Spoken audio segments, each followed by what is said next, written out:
Okay. Hello, everyone. How y'all doing? My name is Jayson. It's like I usually when I go internationally, it's like except for when I come to England, I always say it's like you gotta be. I gotta apologize. I'm from America, so I only speak one language. I'm from Texas, so I don't speak it very well. And it's like I only speak English. But then I was in London about 2 weeks ago, and I was informed that I do not speak English. I speak American. So hopefully I'll still be able to understand me. But don't worry, I make up for my lack of lingual skills by speaking very fast and very loud. So I heard that helps. And so, yeah, and once again, I left Texas to escape the heat, people. What are y'all doing here? I mean, I would make a big tirade about climate change, but I'm from America where it's against the law for us to do that or acknowledge it. But still, it's way too effing hot. Sheesh. Okay. This is my legal disclaimer, but usually in these talks where I talk about, like, if I say something really horrible or really bad or how I rob someone, to remember the kittens. This talk this year that I'm doing is a little bit different. You only get the abridged version because I only got 30 minutes. I'm going to go long, so sorry for destroying your schedule. But see, I already know that's going to happen. But this is not that kind of legal disclaimer. This is when I talk about things, and I usually like to have an equal discourse with people. We can respectfully agree to disagree. When I give this talk and you disagree with something that I'm saying, that means you're a horrible person. I don't effing care. Okay? That's my disclaimer. It's like for this one. And I'm 100% serious. It's like, because if empathy and compassion is controversial, you suck. And that's all there is to it. So that's what that is. Let's get it on. That's what I changed the talk to. It's like, I always change my titles at the last minute just because I get a random thought. No 0 days, all hero, the imposter's guide to hacking. And then who I am, it doesn't really matter because it's literally the whole point. This is a question I ask myself a lot too. It's like, how can a poser like me still manage to successfully secure rob banks enterprises on 5 continents for over 25 years? Yes, I'm old. And be so bad at Kali Linux, Metasploit, hack my scripts, and programming? How? It boggles my mind. I tried to learn Python with the No Starch Press book of learning Python with Minecraft with my 12-year-old. The only thing I learned is I suck at Python and Minecraft, okay? So thanks for that. It's like, because my 12-year-old didn't need to look down on me any further, but there you go. It's like, I appreciate that, No Starch. And I love these comments here, because who doesn't love the comments? Oh, I was told to be careful about the camera, because but don't worry, I won't be too difficult at all, because I'm not like that. I love this statement. I feel like Jayson Street's a fraud who's about to be exposed for being too new to do AppSec. Just a hunch. Now? What are you talking? If you guys are figuring that out now that I'm a fraud, you have not been paying attention, people. Mostly every single one of my talks is about how this stuff is so easy. One of my taglines, this stuff is so easy, I can do it. What part of easy do you not understand? It's like, so I love that one, just bless his heart. And also, your work experience is pathetic, and you're one heck of a con man. Thank you. I do social engineering. I am a con man. That's my job. It's like, and then he goes on to go, bro, you have a fake fraud and BSer. Your LinkedIn shows nothing but fake companies created out of thin air. And I know what it looks like to see someone barely able to keep up with today's world. Retire, you effing dinosaur. First of all, dinosaurs are awesome, okay? Except for their inevitable betrayal, which is horrible. But still, it's like what really gets me is this. It's like your company's great. All the companies, I can't help it that I work for a company called TrueSec or Pony Express. And that these guys were silly enough to let me create my titles thinking I was going to be an adult. So at TrueSec, I was Chief Chaos Officer. Pony Express, I was the InfoSec Ranger. And my current title is Chief Adversarial Officer. Screw you, it's awesome. Okay? And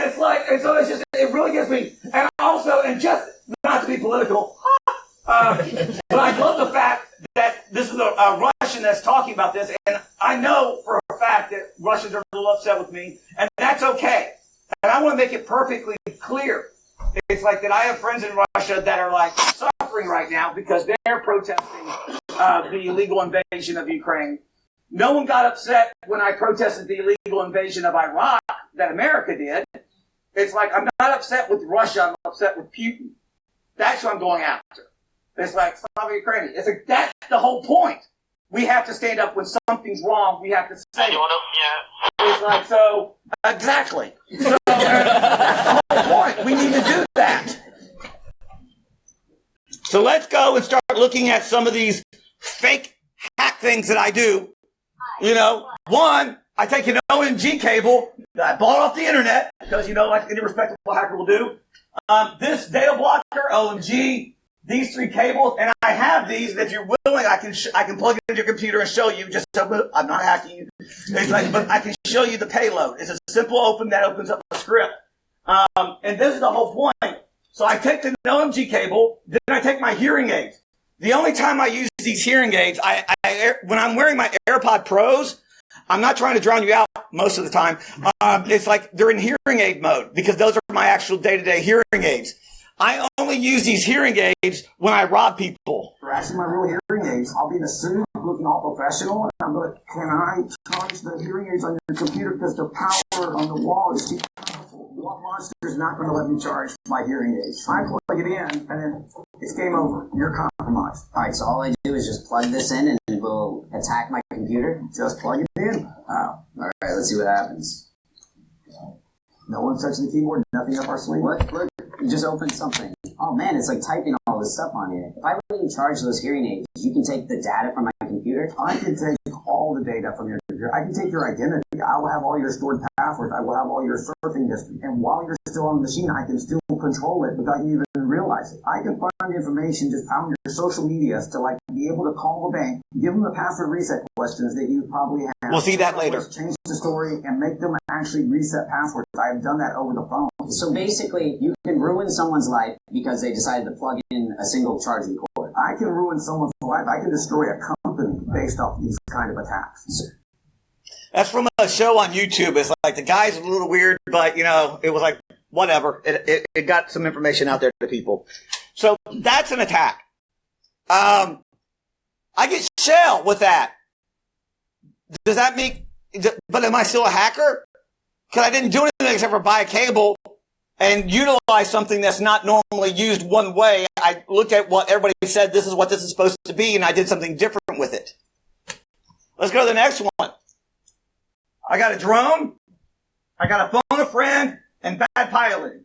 Okay, I'm not lying about the bad piloting. I'm not the greatest pilot. It's like, so what I do is, I was like, you hear all these stories about hacking with drones. You know, they're hacking with drones. I'm like, that's cool. I want to hack with drones. And then I saw what they all meant by hacking with drones. I was like, oh, maybe not. It's like, but I have a DJI Mini 2 that's been hacked. It literally has been hacked, but it's only so it disregards no fly zone, so I can fly it everywhere. It's like, I got some, I haven't posted it yet because I need to get back out of England again because I know it's coming back. But I have a great video of Parliament and Big Ben and stuff that I took right across the Thames. It's like, it was awesome. It's like, so, oh wait, crap, I forgot to do the feds. And then feds here. Okay. Hypothetically, that could have happened. So it's like, so I like to and I did it very safely. When I break the law, I do it responsibly. I just do it straight up and I just do circles to get a good video and I bring it back down.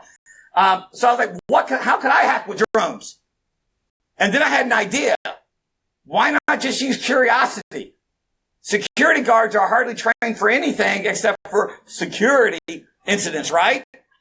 So my thing is, I talked to my friend, Philippe Categuli, one of the best hackers you don't know, nicest, scariest hacker I've ever met.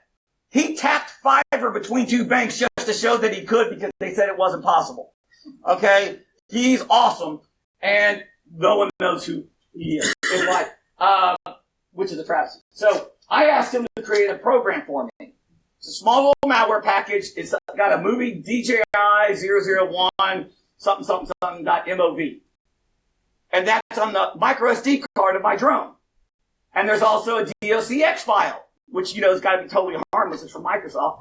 And it's like, and it says in its title, Pilot Information and Drone Registration Number. That's the title of it. Legit. And it's like, and those are the only two things on the micro SD card. And then I fly my drone into the front door of a building or to a guard booth between 7:30 and 8:30 p.m. at night. And on one of the engagements, you know what happened?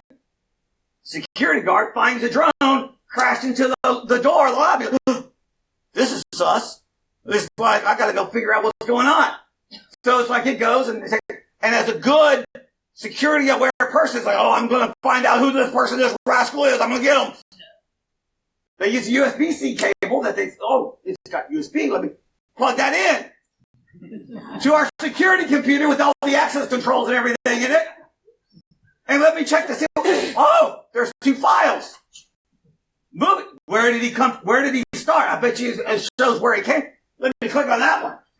And all of a sudden, Rick Astley shows up and Rick rolls you because that's the best security awareness tool ever invented. And then when you close to Rick Astley video, you get that box right there. Then you've been pwned because, I'm leaked. It's like, so, does that make me a hacker? I didn't program anything. But I figured out how to take something that not everybody thinks is one way, and I did something else with it. It's like, so, here's another one. I used 2 years ago, I never would have tried on my best day to do vishing, calling people. I'm on the spectrum, so when I'm robbing you, I have to do it face to face because I got to be able to see your body expression, facial language. I've never been able to do it very well over the phone because I'm tone deaf, and it's like, and I can't pick up on what is actually going on. So it's really bad. But I've had to start learning, and it's like, and start doing better and doing better and doing better. And but what I do though is I take a PBX application. It's not mine, it's the company's, and it's like I can call like I'm coming from an internal number. The attack's coming from within the house, and it's like, and then I take YouTube because YouTube has got plenty of not just videos, sounds. Work office is like different kinds of offices, nightclubs, dinners, parties, babies crying, babies screaming. Who recorded 3 hours of baby screaming, you horrible monster? Okay? But they've got all this, and it's like, and they do all this, and it's like, and so I've got this little background. Well, on one of these calls, you're going to hear me using the hospital sounds. The that's the second one. First, let's go to the first one and hear how I use vishing to call people and attack them. This back to the cat dog. He's telling me what their default password is for. User. You don't have access to your email, right? Not right now, not until I get everything back up. I mean, the doctor said that the chemo was going to mess with my memory, but I just didn't know it was going to be this bad. Remember the kittens. Gotcha. I apologize about that. I'm sure we can get this figured out for you. I do appreciate it. Thank you. No problem. Anything else I can do for you? That'll be it. That's all I need, right? I'm not appropriating. I've had cancer before, okay? So don't judge me. I saw some of those looks, okay? Now here's the next one. I always make sure, and this is where I differ from a lot of the red teamers. Besides, I don't have toxic masculinity. It's like, but a lot of the other reasons that I differ is that I believe in education, not exploitation. Okay? I believe making an education. So I guarantee my client during the engagement that I will get caught. That's part of my assignment is to make sure I get caught. And so on this vision exercise, they were like, well, we don't want you to be too successful, so we're going to give you this last one, like to make sure you do get caught and like it'll work out. Okay, so what's so different about this person? We want you to try to break into this woman's account as her. I'm like, interesting. It's like, but what I did was I realized that she was employed at the company that her husband owns. So I decided the guy is like 40 years old, so I aged him by 40 years. And the scenario is, I was at my son-in-law freaking son-in-law, like, didn't de-ice the stairs. This was during the holidays. And it's like, didn't de-ice the stairs. And she fell down the stairs and broke her hip. It's like, this man's always ruining the holidays. He burned a turkey one time at Thanksgiving. What are you going to do about that? And it's like, so, it was, you're listening to only part of a 40-minute conversation. I'm giving her an account or two to make her feel, like she's working and pulling her own and stuff. I know it's that nepotism stuff, but it's like, it's not a bad thing.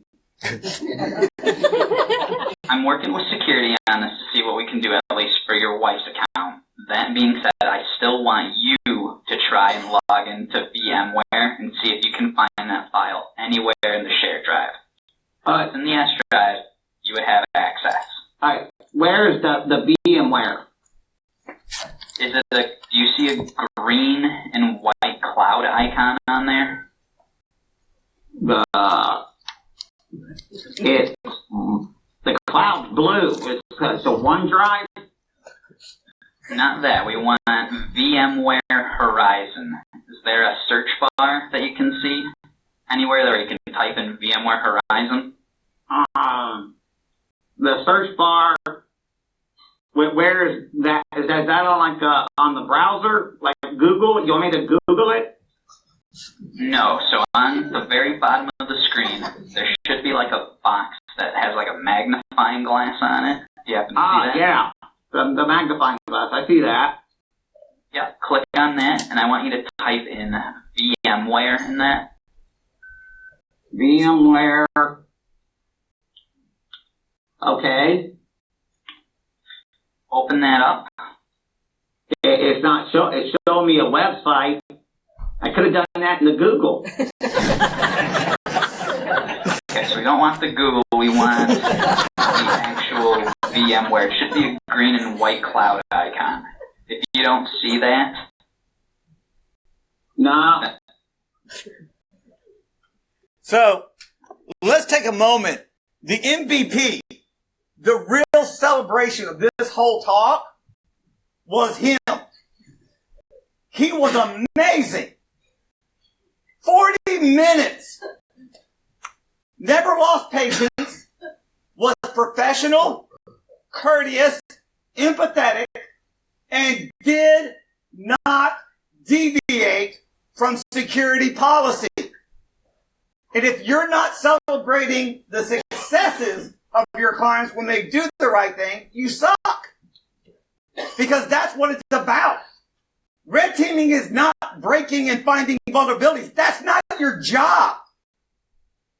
Your job is to validate your client's security, find where areas they can improve, and report it in a way that management actually makes viable changes based on what you found. That's the job. It's not about the breaking and breaking and punching people in the face. They got plans. Why do we lose sight of that? The only reason the red team exists is to make the blue team better. I love it when the blue team does the right thing. This guy was amazing. I was dumbfounded. I was like annoying AF. It's like, trust me, 40 minutes. That's right. So that was awesome. Where was the hacking? Had a conversation at YouTube. Could it be that hacking doesn't require a hoodie? It doesn't require being a programmer? It doesn't require being a guy? It doesn't require being in a certain package or a certain shade or a certain stereotype? What the? How did that happen? Maybe, just maybe, it's because hacking has nothing and has never, ever had anything to do with computers. When did we get so misguided and lost and thought hacking was about computing? Tesla hacked with lightning. lit 25 light bulbs from 24 kilometers away using the conductive power and force of the earth. How is that not hacking? Leonardo da Vinci created an armored car in scuba gear during the Renaissance. Ibrahim Amin, a Muslim scientist in what is now Spain, literally flew for 10 minutes. He didn't just fall with style. I mean, he did break his back on landing, because landings are hard. Okay, give it a break. 300 years before Da Vinci devised the flying machine. That's hacking. Tarico's fascination with therapeutic potential for mRNA. This lady helped create mRNA vaccines. Me, I heard of them recently in the last 5 years. 10 years ago, no way. No one believed that she was going to be able to work on it. No one believed she was going to be able to do it. They gave her a lab in the basement to forget about her until she came up with the discoveries and stuff. And then she had to get a male scientist, to help mansplain everything to them so they actually would take it seriously. It's like, and then that's when they took it seriously and started with the mRNA vaccines. She hacked that code. In America, while American soldiers were coming back and the European American ones were getting cars and customizing them and turning them into hot rods, the Latin American ones were going like, yeah, that's all good, but can we make them go low and slow? And so they started hacking the cars to create lowriders and to create hydraulics. These things, I don't know why a car needs to bounce that much, but it's cool. Okay? It's like, and they got like, all the lights. I mean, my motorcycle is like, glows like it's like something out of, freaking cyberpunk. It's like, so I love the glowies. They invented that. They hacked the vehicles. Old school car hacking, not the, the other kind of car hacking. And then in space, when the oxygen tank was put on Apollo 13, they literally used duct tape, a sock, and other pieces they found in the ship to come back alive. Okay, if you're using a sock in space to save your life, how could that not be a motherfucking hack? So maybe, just maybe, hacking has nothing to do with the computer, but it's how, that's going to be way past. You just gave me the 5-minute mark. I'm like, oh yeah, I'm sorry. So maybe, just maybe, hacking has nothing to do with computers, but how we see the world. We were all born hackers.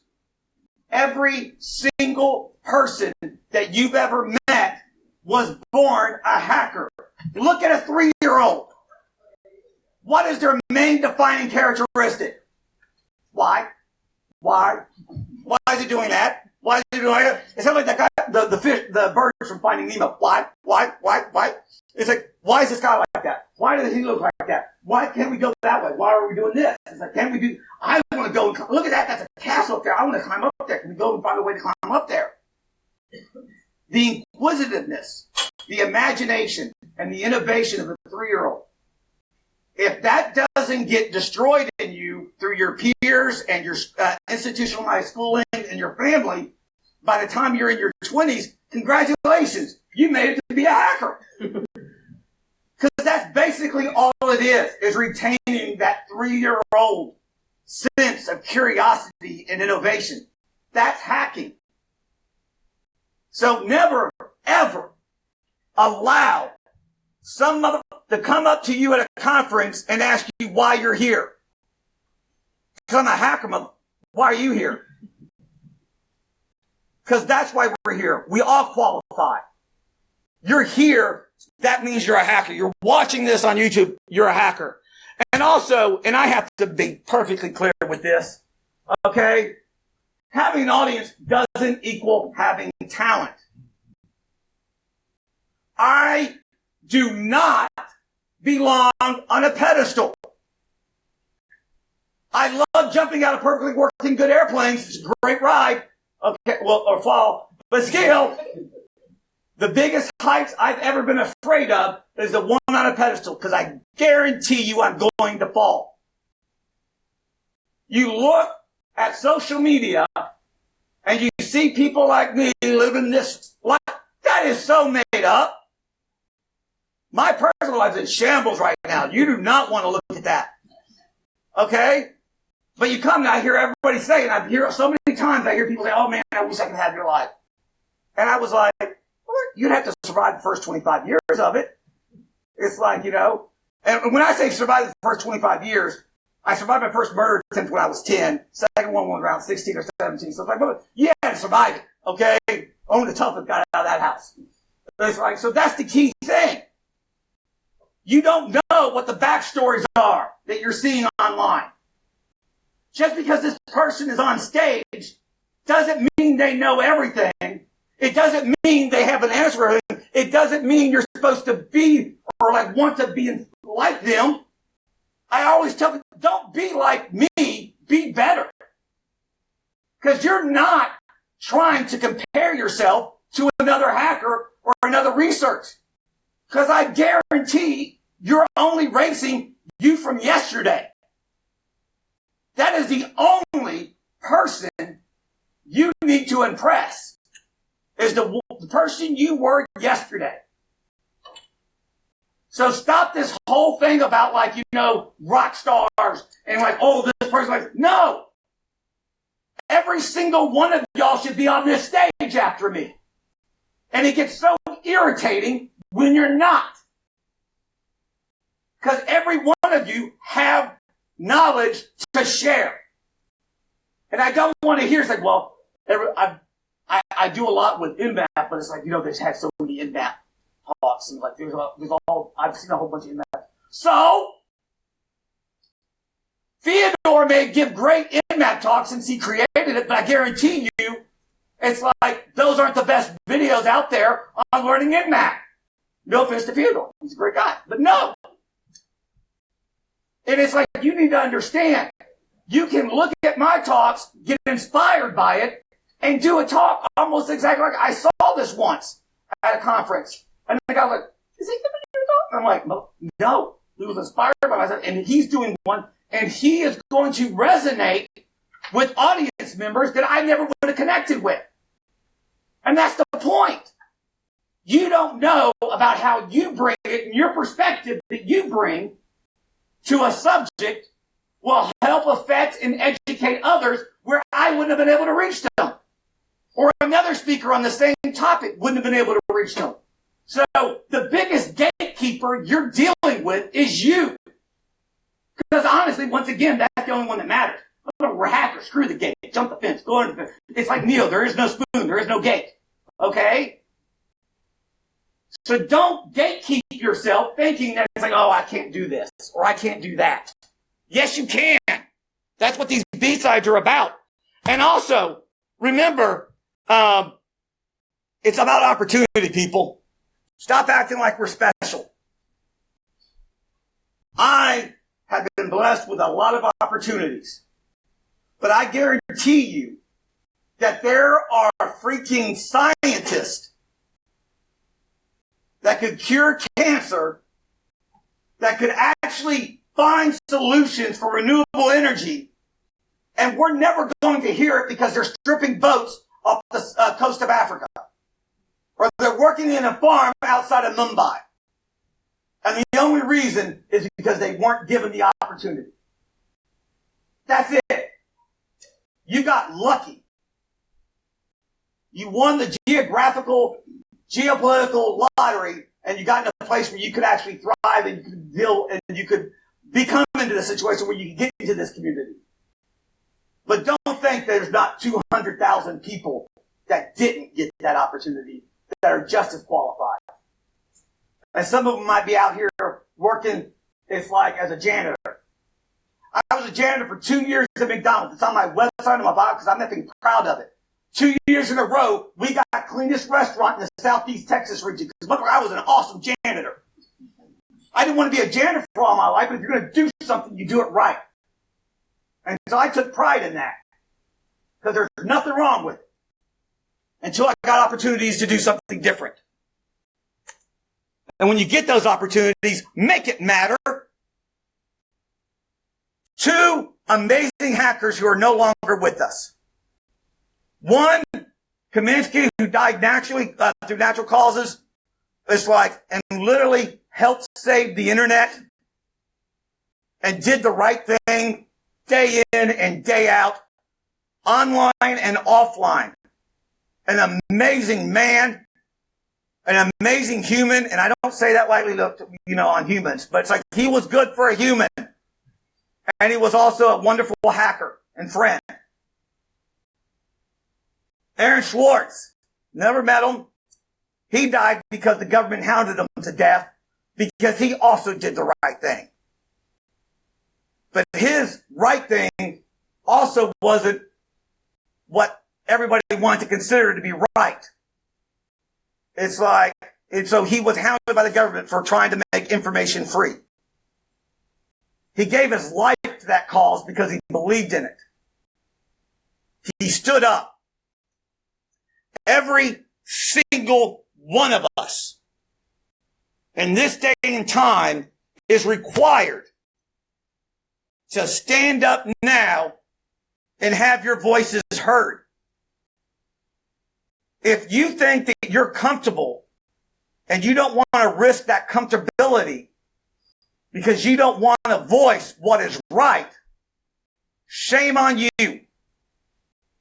We are hackers. That's what we do. You see a problem, you try to fix it. You see someone else being attacked, you see someone else being maligned, you see someone else that needs help, you effing help them. What's the use of having white privilege if I can't use it as a shield? Because that's the only reason why you should be using it. We need to do more to make sure our voices are heard, but more importantly, to make sure the voices of others who don't have one are heard and are seen. That's what we're required to do as hackers. When you see something wrong, you fix it. And the reason why I use Mr. Rogers is Mr. Rogers was an OG hacker. Mr. Rogers hated children's television. So you know what he did? He changed it. And he created a children's television show to show people how they're supposed to be. And show humans how they're supposed to act. That's what it's about. Be more like Mr. Rogers.